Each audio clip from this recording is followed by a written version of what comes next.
Hello everyone, I am Rishika and welcome to my YouTube channel Brilliant Brains. जैसे कि हमने अपने last video में पढ़ा हुआ था, लास्ट टॉपिक में हमने देखा था कि बिज़नेस क्या होता है। तो और बिज़नेस में कौन सी एक्टिविटीज़ होती है, ह्यूमन एक्टिविटीज़ पढ़ी हुई थी हमने, और economic activity and non economic activity पढ़ी हुई थी। तो इकोनॉमिक एक्टिविटी में हमने पढ़ा था कि वो एक्टिविटीज़ जो जिनका एम होता है अर्निंग प्रॉफिट्स, मतलब ऐसी एक्टिविटीज़ जिनमें हम पैसा कमाते हैं, तो इन्हें हम क्या बोलते हैं, इकोनॉमिक एक्टिविटीज़। एंड वो एक्टिविटीज़ जो हम out of love, out of care, affection, या कोई चैरिटी कर दी, कोई डोनेशन कर दिया, तो ये सारी जो एक्टिविटीज़ एक ह्यूमन करते हैं उसे हम क्या बोलते हैं, नॉन इकोनॉमिक एक्टिविटीज़। तो जैसे कि बिज़नेस के बारे में मैंने आपको बताया हुआ था कि बिज़नेस क्या होता है, उसी का आगे कंटिन्यू हम करते हैं प्रोफेशन। नेक्स्ट जो हमारा टॉपिक है वो है प्रोफेशन। प्रोफेशन होता क्या है, तो देखिए प्रोफेशन होता है कि जब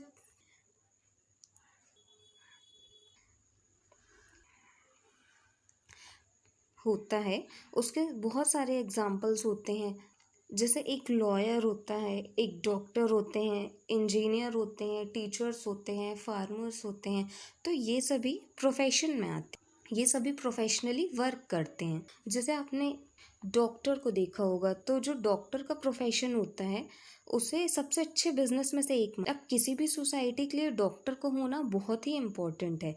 डॉक्टर को जैसे कि आपने सुना भी होगा, भगवान का दूसरा नाम रूप भी कहा जाता है। जो हमारी लाइफ सेव करते हैं, इनका हमारी सोसाइटी में एक बहुत ही मेन कंट्रीब्यूशन होता है।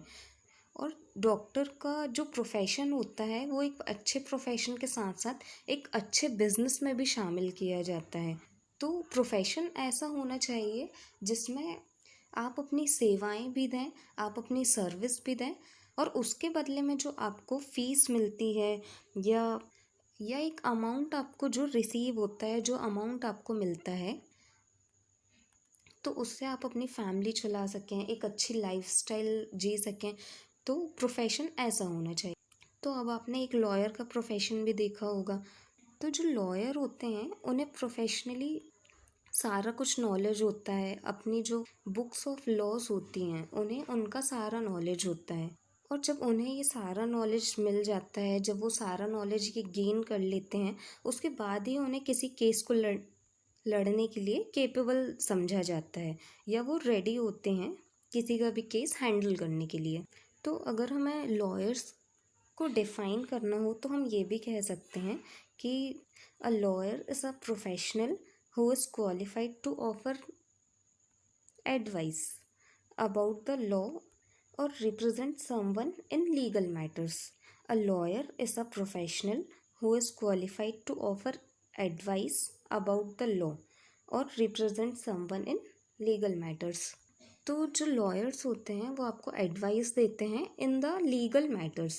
इनका हमारी सोसाइटी में बहुत ही ज़्यादा योगदान होता है, एक मेन कंट्रीब्यूशन होता है, क्योंकि ये अपनी एक कानूनी सलाह या लीगल एडवाइस जो है वो देते हैं, जिससे देश की या हमारे नेशन की जो कानूनी व्यवस्था है वो बनी रहती है। तो इनका भी हमारी सोसाइटी में एक मेन कंट्रीब्यूशन होता है।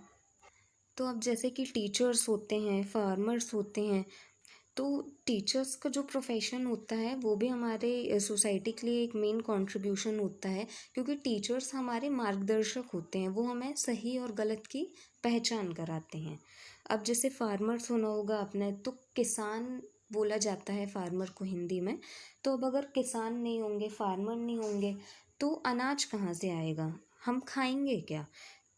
तो ये भी हमारी सोसाइटी में एक मेन रोल प्ले करते हैं। इनफैक्ट सारे जो प्रोफेशनल्स होते हैं, जो प्रोफेशन होते हैं, वो किसी न किसी प्रकार से अपना एक मेन कंट्रीब्यूशन देते हैं सोसाइटी में।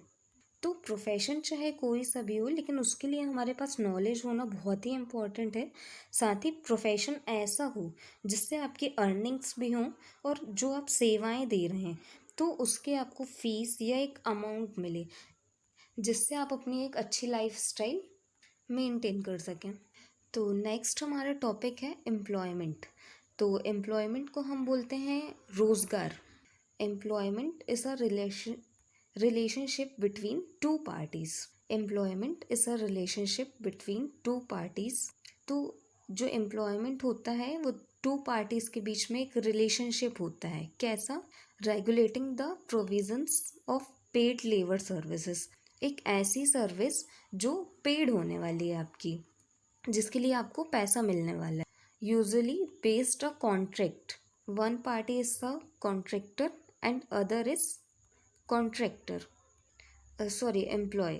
तो एम्प्लॉयमेंट हम किसे कहेंगे? जहाँ एक कॉन्ट्रैक्टर होगा और एक एम्प्लॉय होगा। तो जहाँ जैसे अगर एक एग्जांपल के थ्रू मैं बोलूँ कि अगर आप किसी के यहाँ जॉब करते हैं तो ये आपके लिए क्या हुआ? एम्प्लॉयमेंट हुआ। आप वहाँ ऐसा एम्प्लॉय वर्क कर रहे हैं, तो इसे हम क्या बोलेंगे? एम्प्लॉयमेंट। तो जो इकोनॉमिक एक्टिविटीज़ होती हैं उसमें जो तीन पार्ट्स होते हैं, बिजनेस, प्रोफेशन एंड एम्प्लॉयमेंट, ये तीनों ही हमने डिटेल में डिस्कस किए हुए हैं। अब आप इजीली इन तीनों में डिफरेंशिएट कर सकते हैं कि बिज़नेस क्या है, प्रोफेशन क्या है और एम्प्लॉयमेंट क्या होता है। बिज़नेस में हम क्या करते हैं और प्रोफेशन में हम क्या करते हैं और एम्प्लॉयमेंट में हम क्या करते हैं। तो अब आपके लिए चीज़ें एकदम बेसिकली, सारे आपके जो बेसिक कॉन्सेप्ट हैं वो क्लियर हैं। चीज़ों को डिफरेंशिएट करना अब आप इजीली समझ गए होंगे। तो आज के लिए इतना ही। अब नेक्स्ट पार्ट में हम डिस्कस करेंगे बिजनेस, प्रोफेशन एंड एम्प्लॉयमेंट में डिफरेंस। सो